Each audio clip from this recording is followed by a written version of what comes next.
बिस्मिल्लाहिर्रहमानिर्रहीम। वीडियो के शुरू में मैंने आप लोगों को एक छोटी सी वीडियो दिखाई है जिसमें आप लोगों ने देखा है कि तहरीक लब्बैक पाकिस्तान की क़यादत को कुछ पुलिस वालों ने घेरे में लिया हुआ है। तहरीक लब्बैक पाकिस्तान पुलिस वालों से क्या मुतालबा कर रही है। आज एक दफ़ा फिर कुरान पाक की बेहुरमती की गई है। ये वाक़या कहाँ पर पेश आया है, तहरीक लब्बैक पाकिस्तान को एहतजाज करने की ज़रूरत क्यों पड़ी है।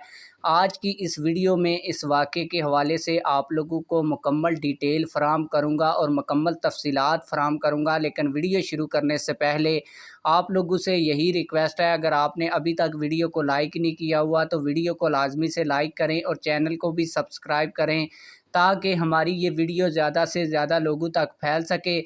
आप लोगों को बताता चलूँ कि साहिवाल की सरज़मीन पर एक शख्स ने कुरान पाक की बेहुरमती की। तहरीक लब्बैक पाकिस्तान को जैसे ही पता चला तो तहरीक लब्बैक पाकिस्तान की क़यादत थाने में पहुंची और FIR दर्ज करवाने की कोशिश की। पुलिस लैतो लाल से काम ले रही थी और FIR दर्ज नहीं कर रही थी। फिर तहरीक लब्बैक पाकिस्तान ने थाने के बाहर एक रोड पर धरना दे दिया। जब धरना दिया तो फिर पुलिस वाले एक दफ़ा फिर तहरीक लब्बैक पाकिस्तान की क़यादत के पास पहुंचे और कहा कि हमने FIR दर्ज कर ली है।